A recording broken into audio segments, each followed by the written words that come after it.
So last time when we were using that board, we discussed, well, we said there are three main questions that we need to answer for caches, right? And we discussed the first one only. So we said these three questions are, does anyone remember?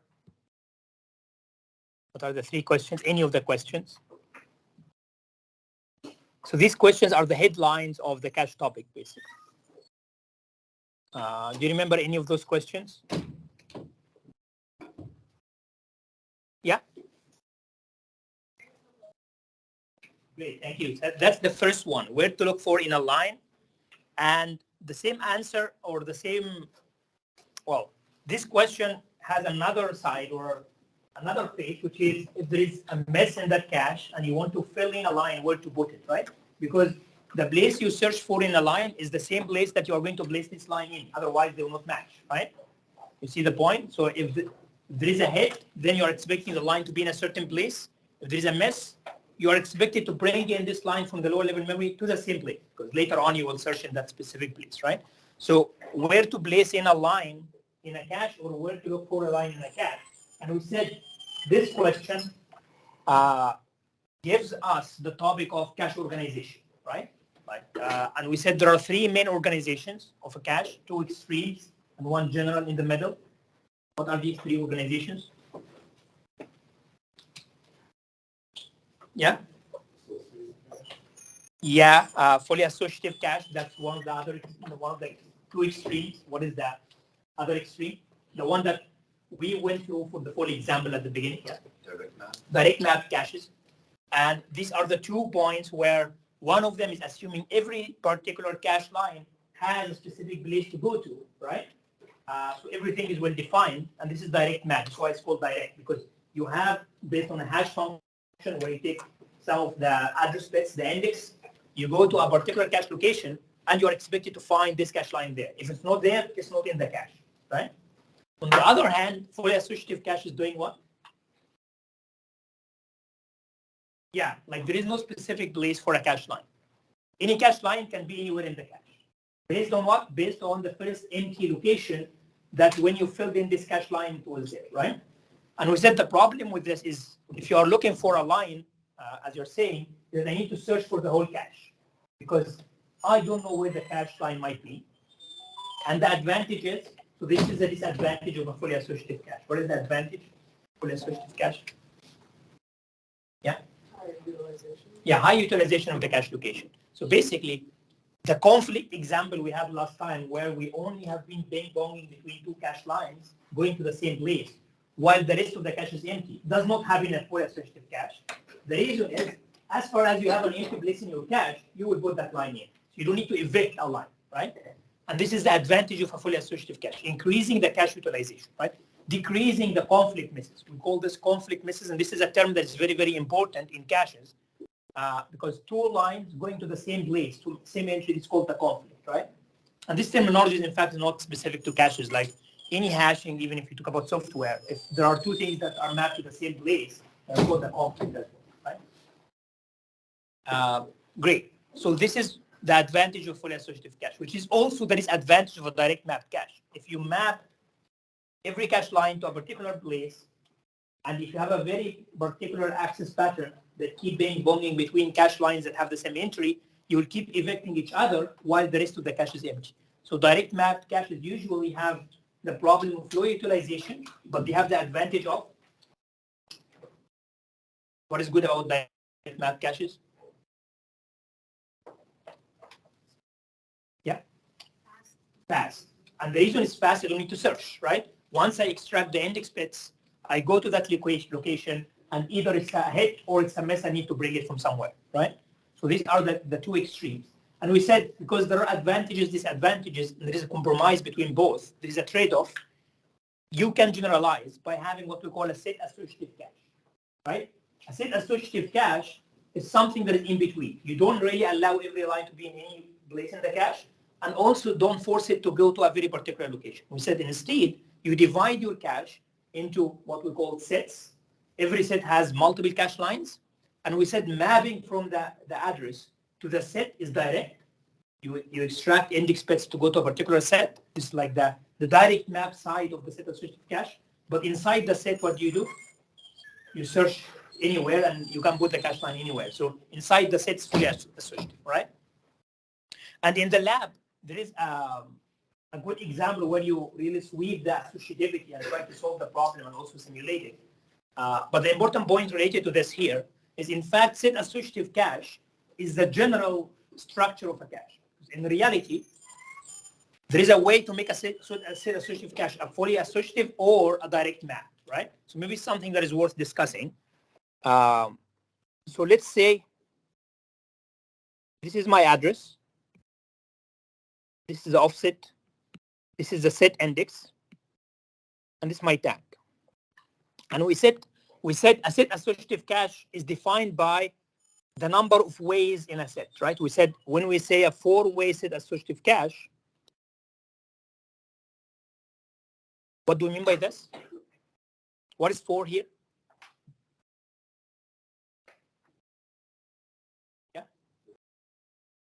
Yeah, the number of lines in a set. And I said it's a very, very common mistake that when you say 4-way set associative cache, people mistakenly think this is the number of sets in the cache. That's wrong. This is the number of ways, number of cache lines inside that set. Good. Which means here every set would have 4 cache lines, right? So now, given this is the cache, and usually people refer to set associative cache as n-way, where n is the number that defines your associativity.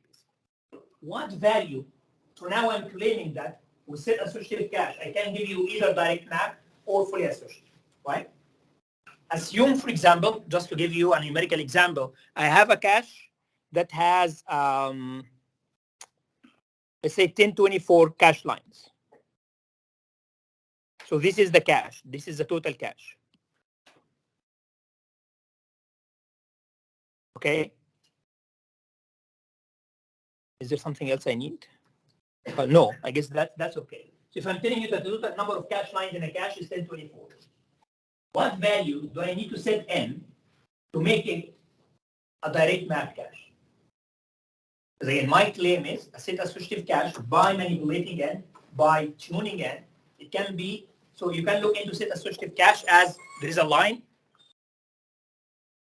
In one side, there is the extreme of direct map cache. On the other line, there is the fully associative cache. And set associative cache can be anywhere in between, including setting it to be direct map or fully associative, right? So now, if I want to set associative cache to be direct map, in this particular example, what value of n do I need to set? 1. Great. So let's think about this. So if I have it to be a 1-way set associative cache, what does it really mean? It means that every set has how many cache lines? 1. And we said mapping the address to the sets is done as direct map, correct? Which means right now, once I map to a set, there is only one location. In this case, you really translate it to be direct map cache, right? Because the freedom of associativity happens within the number of ways inside the set. This is where you place anywhere. If there is only one location there, there is no freedom, right? So if you look into the address bits, those ones, right now, this set index bits, in our example, if I set my ways to be 1 inside the set, how many set index bits I need? First of all, how many sets do I have in the cache if I have n to be only 1 way? So let's think about this. How to calculate it? So we said in the last lecture, to calculate the number of sets, you need the number of lines inside the set and the total number of lines, correct? So the total number of lines is 1024. Every set holds only 1 line. How many sets do I have? 1024. So I need how many bits? 10 bits. Now ignore this completely and think about direct map cache. If you have a direct map cache, how many bits you set for the index? Given this? 10, because you have 1024 blocks, right? So you see that now set associative cache turned out to be a direct map cache, right? Because the number of sets is equal to the number of lines. Good? So the summary is a set associative cache becomes a direct map if the number of ways is 1 and the number of sets equal to the number of cache lines. Good? So think about the other extreme. What do I need to do to make that set associative cache a fully associative cache? What value of n do I need to set this to be?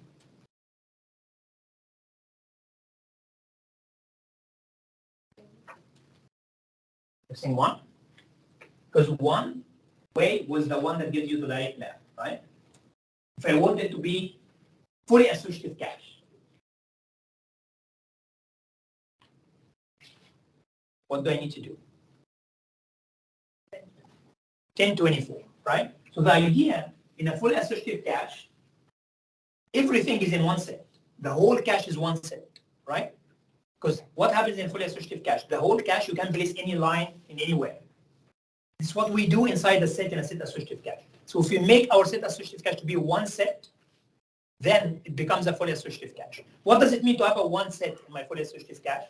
That means this one set includes all the cache lines. So the number of ways will be equal to the number of cache lines, 1024. Good. So the summary is a set associative cache can be a direct map if the number of ways is equal to 1, while a set associative cache can be fully associative if the number of sets becomes 1. Sense?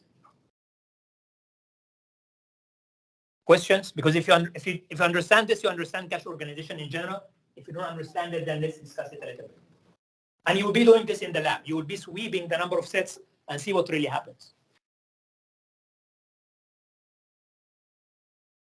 Okay, so I see no questions. So let's continue. This is the example we had on the board last time, but now it's a little bit animated. What we have right now is assuming this main memory that has 16 locations.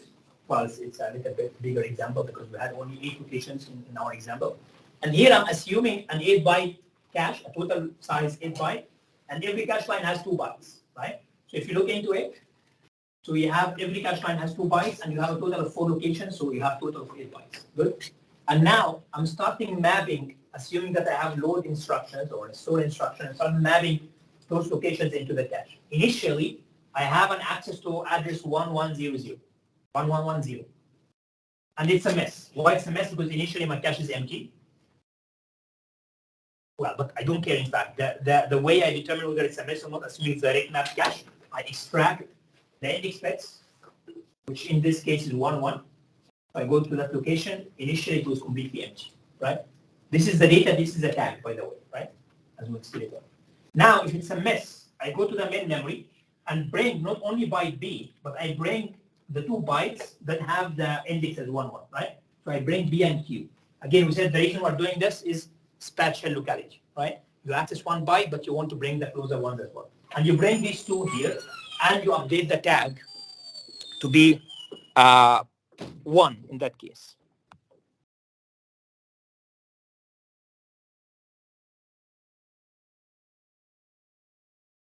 Okay, so here you bring B and Q, and you update your tag to be 1.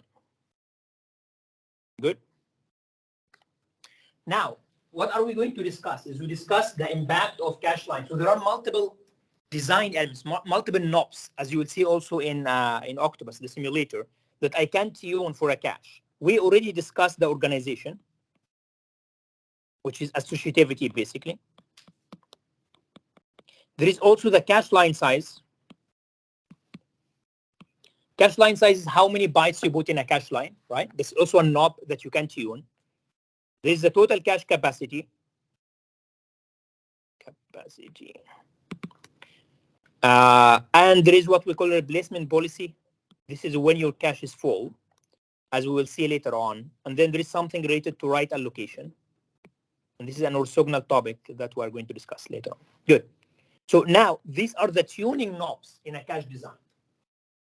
Those tuning knobs are in fact related to the 3 questions we had earlier, right? So simply we said we have 3 questions. One of them is where to place a line in case of a mess, or where to look for in a line where it's ahead, right? In that case, this is related to the associativity, as we have seen last lecture and today, right? And then, with regard to the locality concept, if we apply spatial locality and temporal locality, in reality, I need to bring more bytes, right? So this might tell us that if the cache line is very large, this is something good because I increase the locality, right? But there is a trade-off for the cache line, as we'll see later on. You cannot really make the cache line 1 kilobyte, for example, for a reason, right? So the cache line size is good to keep it large because of locality, but it has a disadvantage. I tend to think I should ask you this question right now for simulation, but let's keep it in a couple of slides. We're going to come into it. And then also cache capacity is something that if you have a larger cache, that's something good, but it also has a disadvantage. What is the disadvantage? The searching time, which is the head latency, becomes a problem, right? Because if you increase the cache capacity and you have an associative cache, then in that case, well, the searching time will increase, right? Then finally, the replacement policy is also related to the first question we had last time, because if the cache is full and I go and bring in a line, which line do I need to replace? This is related to the question of where I should put that line, right? If it's a direct map cache, in reality, this question is irrelevant because every single cache line has a dedicated place anyway, right? So you don't need to care which line I need to evac. This question materializes when you have a set associative cache or a full associative cache, because in that case, you go to a set, there are multiple lines there, your set is full, but you need to bring in a new line. Which one to evac? Someone might say, take the first one. Someone might say, take the oldest one, right? So there is something to think about. There's a design decision here that you need to make. Which line you need to replace if the cache is full or the set is full, right? And this is related to the first question as well. I believe I had those. Can you remind me of the 3 questions we wrote last time? So where to look for in a line? Which line? I guess I had this as a separate question, right? Which line to evac if the cache is full, right? And then I had the third one related to the right-hand location. Good. Okay, so let's discuss, and all of this related to, well, we say these are knobs and design decisions. Based on what? Everything again goes back to performance, right? So I need to study the impact of every single one on the performance of my system, and based on this, I tune it to be at the optimal point, right? So we're going to see the design trade-offs for every single knob of those, or for every single question we ask it, and see how does this impact performance, and this leads us to, well, find the ideal point, and we see what happens in real machines that we have nowadays. So if you start thinking about capacity as the first element, which is the total cache size, well, if I want to increase, I mean, the trivial thinking would be make your cache as large as you can, right? The benefit of this is you're reducing generally the miss rate, because if the cache is large, you can put in more lines, right, generally, and in that case, the miss rate will decrease for the same program, or the hit rate will increase. So maybe it's good to put the equation in front of our eyes. We said previously T average is the T hit multiplied by the hit rate, and then T miss rate. So now if I'm increasing capacity, I'm decreasing this one and increasing this one, which is something good, right? But the problem is you also increase T-head, as we just said a minute ago, right? The reason is now the search time, you have more locations to look for. Remember we had those gates that look into the tags and compare them to determine whether you are a hit or not in the first cache lecture, right? In very early slides. Then in that case, you need to do more of this, and you increase your T-head. So this factor now becomes larger, which is something bad, right? Because if you increase the time, the T-average will increase, right? If you increase this, decrease this, T-average will decrease. But if you increase T-head, T-average will increase. So this is bad, but these two are good. Good. So what people do to address that point? Simply, they have this idea of cache hierarchy, right? You make the closer cache to the CPU, which is the L1, small size relatively, and in that case, the hit time will be very fast, usually 1 to 2 cycles. While the more you go away from the CPU, the larger capacity you can have because you can accommodate higher hit latency. Why I can accommodate higher hit latency for lower level caches, L2, L3, compared to L1? What do you think? So if I have a cache hierarchy, L1, L2, L3, again, visualize this in your mind. I have a CPU here, and then I have L1, and then L2, L3. The claim is this one is smaller, and as we said before, and this is good to have a very short hit delay, but then these two becomes a little bit larger because I need to increase the capacity to increase the number of misses. But why my claim makes sense is that this one hit delay is very sensitive, but here it's fine to eat up a little bit of higher hit latency. What do you think? Might be a bonus mark because it's a little bit a harder question. It's a design question. The question again, usually the head delay, I give you numerical numbers from current machines. The head delay for L2, for example, can be 10 cycles, right, for a CPU. This one is usually 1 to 2 cycles. Why that makes sense? Why I'm okay increasing that head delay, but not the one with L1? Okay, yeah. So the idea is the following. Remember, we kind of decompose this into, if you have a full cache hierarchy, we said this is for L1, but you take the miss part and you replace this with the equation for the L2, right? And then part. So if you think about it, what happens in a CPU, and this is why I asked this question, because from a CPU perspective, from an application perspective, if you have 1,000 memory instructions, let's say I have 1,000 memory instructions, some of them will be filtered by L1. Filtered by L1 means they will be hitting into the L1, right? We want the hit rate for L1 to be very large. Usually it's above 90%, right? But let's say even it's 80%. So let's say 800 of those are hits into L1, okay? That means how many instructions you are left with L2 and L3, the remaining hierarchy? Only 200, right? So you are left by 200. Let's say out of the 200, 100 of them hits into, well, let's say 180 hits into the L2. And then you are only left with 2 that might be hitting into the main memory. 20 that are hitting into the main memory. So if you think about the instruction distribution, and remember the ion law of making the common case fast, if 80% of those memory instructions are hitting into the L1, I want this to be as minimal as possible, right? But given that it's a very small percentage that goes to the main memory, I want this, well, it's okay to eat up a large delay for a small number of instructions, right? Think about the other case. If you really make the head delay of L1 very large, 10 cycles, then, well, this is going to multiply by a factor of 800. It's a lot, right? So since the cache hierarchy is built on the concept that most instructions are supposed to hit into the higher level caches, the ones closer to the CPU, you want this head delay to be as minimal as possible. And then the rest will go to the lower level, and then some of them will also hit, so you want it to be as low as possible. So you trade off capacity the further you go from the CPU.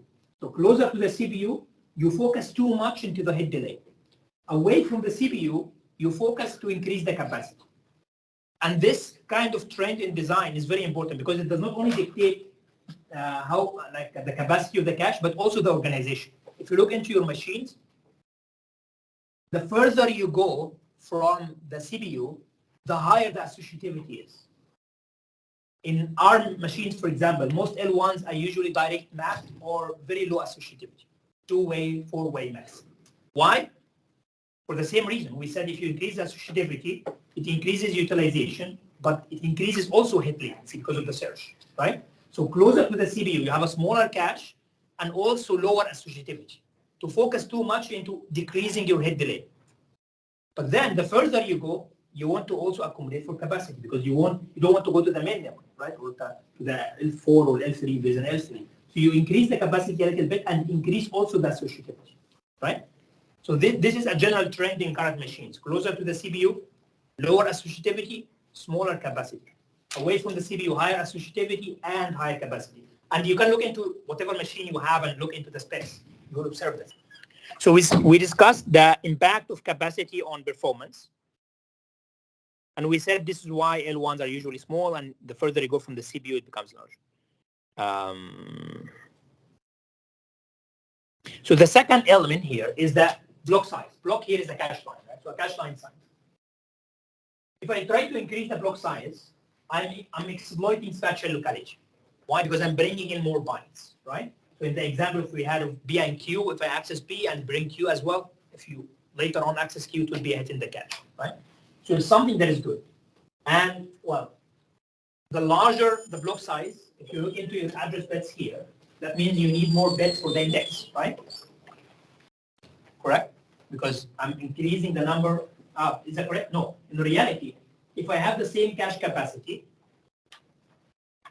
if I'm increasing the block size and I look into the address, which part is changing versus what? Like, do I need larger offset bits, or do I need higher offset bits? Do I need more index bits, less index bits? What do you think? Yeah. Less index, more offset.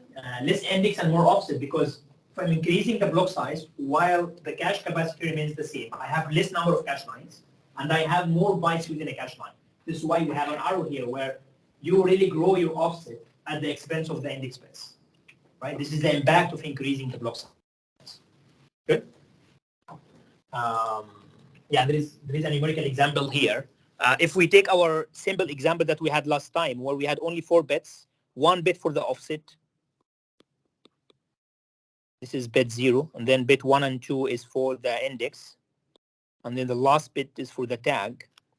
And this was if we had a 4-byte cache, and we have, is that correct?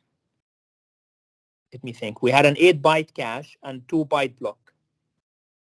So we said a 2-byte cache line needs 1 bit for the offset, and you have a total of 4 cache lines. So you need 2 bits for the index. Now, let's say I want to increase the cache line size from 2 bytes to 4 bytes. So you go to 8-byte cache, but you have a 4-byte cache line. In that case, how many cache lines do you have? 2. So you only need 1 bit for the index, but also given that each cache line has 4 bytes, then you need 2 bits for the offset right now. So you have grown your offset at the expense of the index, and the tag remains the same. Sense? Okay, so now if I have less number of cache lines, there is an advantage to this as well. Like if I'm increasing the cache line size, I have less number of cache lines, which means in reality, if I look into the organization, instead of having 4 cache lines, this is the tag array, I end up with only 2 cache lines. This is a tag array. So you see that right now, because you ended up with small number of cache lines, you need to store this number of tags, right? Because the number of entries has reduced, which means the tag overhead decreases, right? This is an advantage of increasing the cache line size. It's an implicit or indirect advantage because we reduce the number of entries. Remember when we calculated the tag overhead, it came from the fact that I take how many bytes I need to store for the tag, how many bits, and then multiply this with the number of entries. Now I have this number of entries, which means totally the overhead becomes less, right? So let's go through our very simple numerical example. In this example, I had 1 bit for the tag, and in fact, it applies to both, 1 bit here and 1 bit there. So the total overhead here for the tag is how many bits? 4, right? Because you have 4 entries. Every entry is 1 bit. So you have a 4-bit overhead for the tag. What about this one? You only have 2 bits for the overhead, right? Make sense? So you reduce the number of entries by 2. You reduce the tag overhead by 2. It's an advantage of really increasing the cache line size. Well, here there is a numerical example that walks through really the disadvantage. But without going through the numerical example, let's think a little bit from a design perspective. If I'm increasing the cache line size, we say you right now leverage more the spatial locality, which is something good. You also decrease the tag overhead, which is something good. What you might think is something that is not very good. Like there is advantage, right? Right now, given that we have went that far in the course, you know that there is no free lunch, right? So if there is an advantage, there is definitely a disadvantage, right? So what is the problem? Is that true? Is it more expensive? Because we kept the cache capacity the same, right? So I'm just consuming the same area. I'm just using it differently, right? Exactly, right? Think about this. Like from this drawing, previously, and let's say it's a fully associative cache, just ignore the impact of organization. If I had access to 2 lines, right? So 2 different lines, not in the same place. Let's say I have, well, I guess in that case, maybe the numerical example will help us.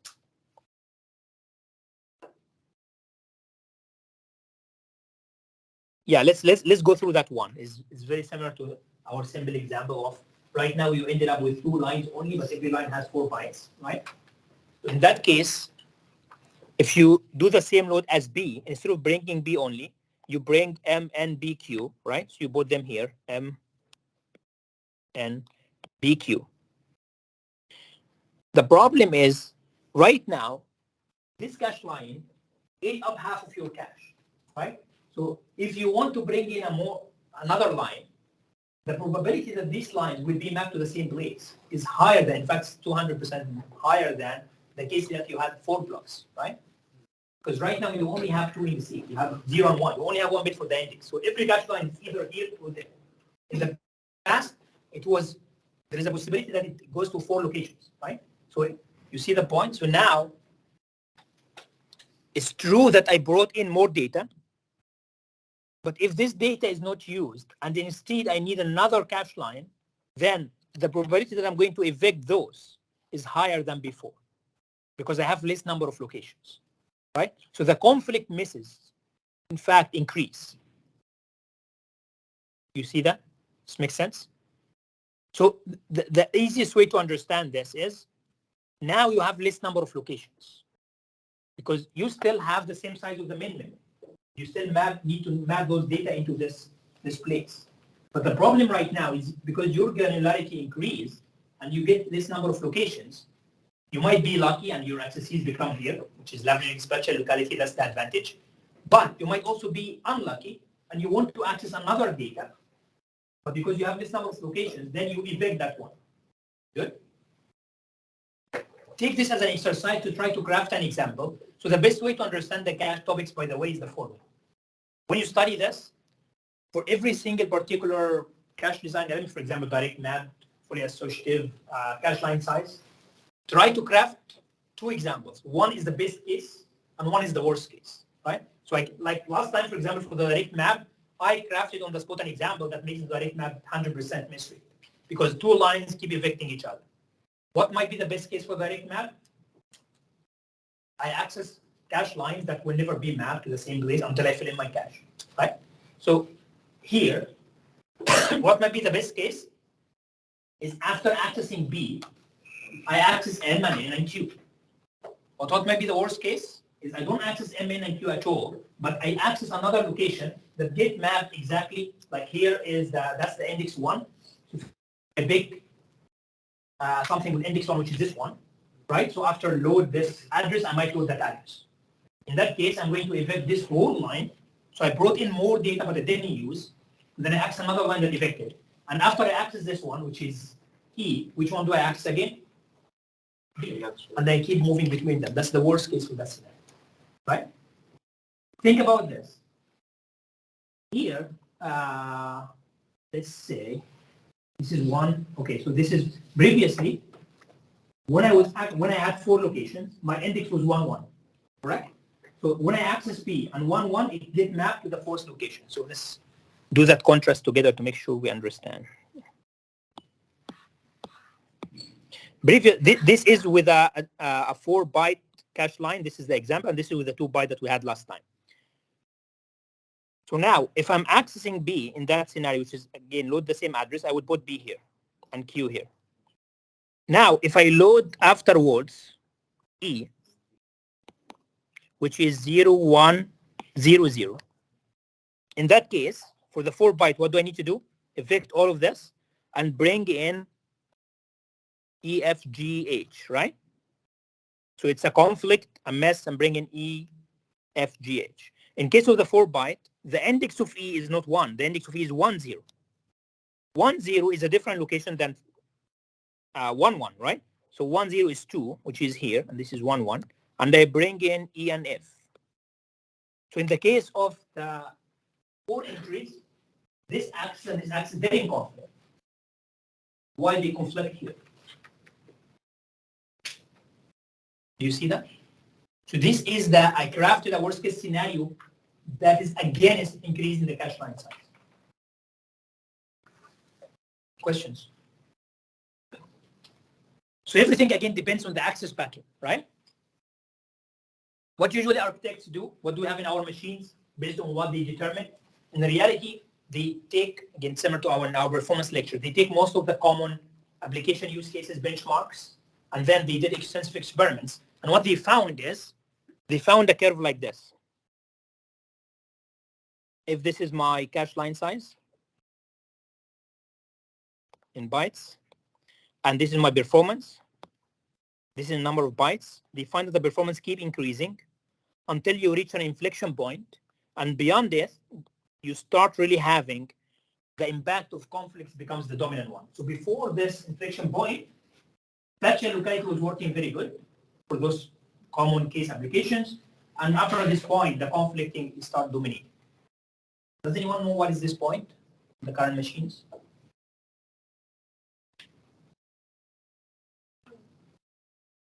$64 bytes, right? Our current cache lines in most of all the machines you have, whether it's your phone, your tablet, your desktop, is 64 bytes. Some server machines is 128 because it's very streaming in nature, but this point is between 64 and 128, right? This is why currently our machines are 64 byte cache lines. Good? Questions? Okay. So this is what we have been discussing now, which is the impact of cache line size on miss rate. You increase the spatial locality, which is good, but you also increase the interference, which is the conflict misses, which is bad, right? Blocks that are not adjacent addressees, they basically conflict, they keep evicting each other. And we have already the numerical example for the 2 byte and 4 byte case. Okay.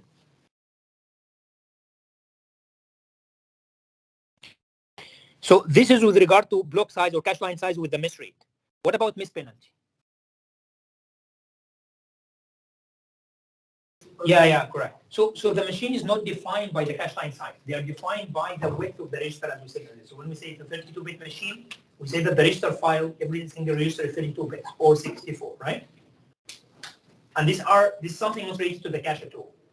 But when we say we have a cache line of 64 bytes, this is a feature of the cache.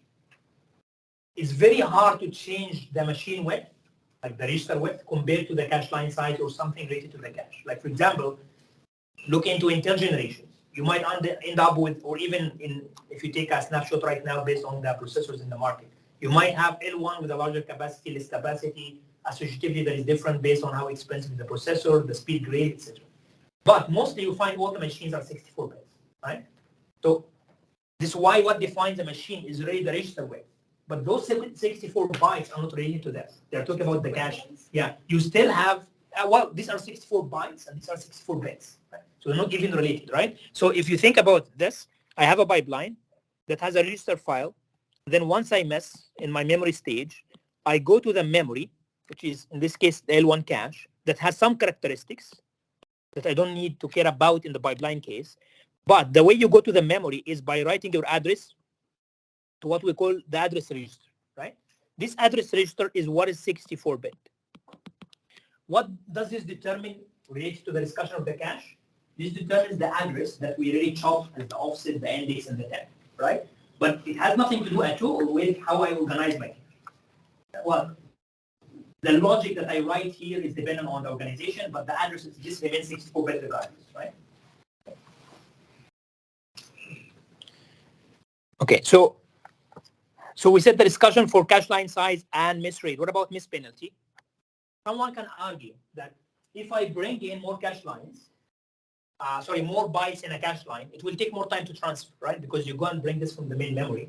If I bring more bytes, I need more cycles to bring those bytes, right? Right? Because think about it, a 3GQ, or you are designing your memory in the FPGA, and you have the same bus width. If you need to bring in 2 bytes versus 4 bytes versus 8 bytes, it will take more number of cycles, right? And in fact, higher power transfer. So, which means in reality, if I miss, I need more time to fill in the line, so I increase my miss penalty, correct? That's what is a miss penalty? Again, going back to the equation of the performance, I should be writing this in all the slides.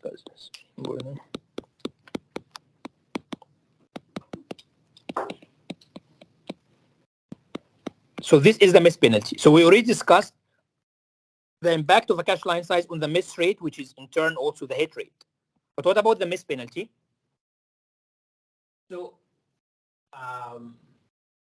as you are saying, if I bring in more data, that means the miss penalty increases, right?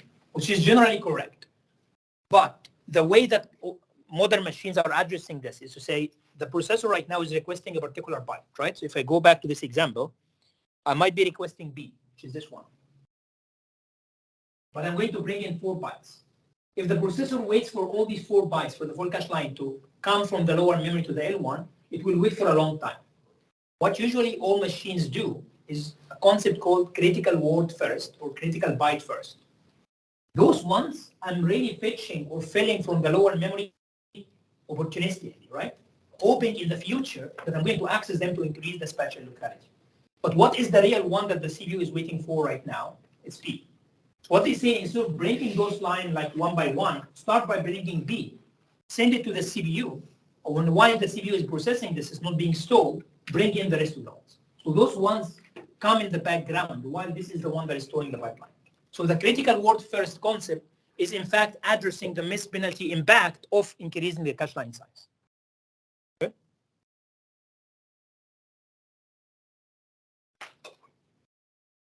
Okay, and we already discussed the concept. We already discussed the impact of associativity.